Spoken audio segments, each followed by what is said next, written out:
Adobe Bridge is command central for managing your digital assets. It's fast, easy to use, and comes included with Photoshop.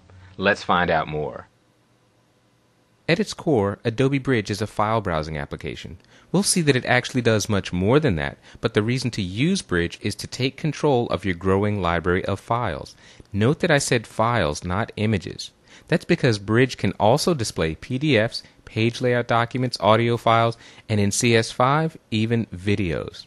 First things first though, how do we get to Bridge? You can launch it from inside your Applications folder, but the beauty of Bridge lies in its tight integration with Photoshop. In fact, we can launch Bridge right inside Photoshop. To do that, move up to the Applications bar and simply click the Launch Bridge icon. Bridge can be a little confusing at first, so let's talk about the interface.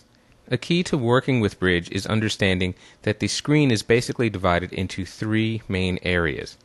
On the left, we have a series of panels, and this is where you will locate or find images. In the center, we have a large content window. This is where the images that you have found or located will be displayed.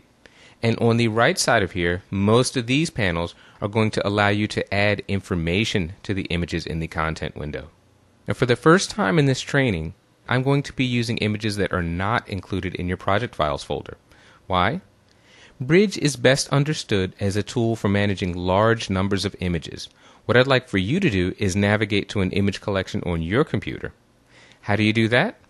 Well, let's go to this Folders panel, and you can see here we have all of the volumes that are on my computer.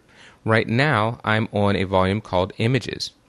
You navigate through your computer with these disclosure triangles. If you're like me, clicking on disclosure triangles to navigate is not a fun way to spend your time, so I'm going to show you a better way to do that. Click on the Favorites panel.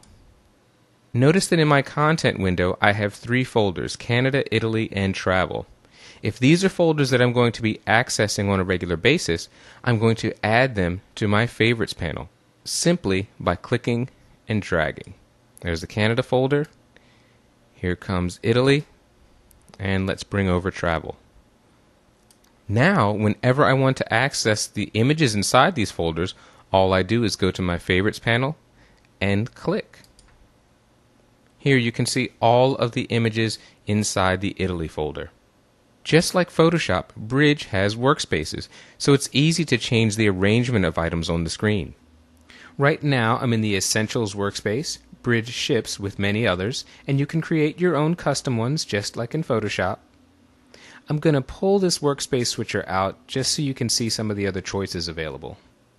And let's just click through a couple. We have film strip, metadata. Let's go over and see what keywords looks like. You've got multiple options for arranging the layout. Let's go back to Essentials. I want us all to be looking at the same thing. And to make sure that we're starting with the same view, I want you to right-click on the PC, control-click on the Mac, on the word Essentials, and select Reset. This will take it back to the factory default, and now your screen should be set up exactly like mine.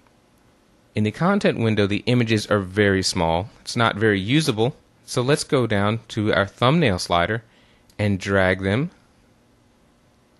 and drag to the right to make these files larger. We'll go right about there. We can sort of see three files across. To the right of the thumbnail slider, we also have the option to view the images differently. We can see them in a grid. We can view them without the grid lines. We have details view, a list view, metadata view, many different ways that we can view the information in the content window. I'm going to go back to our View Content as Thumbnails option. I'd like to point out that at the top of the application bar along the right, we have a search bar. Bridge, though, ships with some powerful filtering and collection features, so we're not even going to use the search bar. Bridge really excels at customized searches. In the next lesson, I'll be showing you much more effective ways to find images.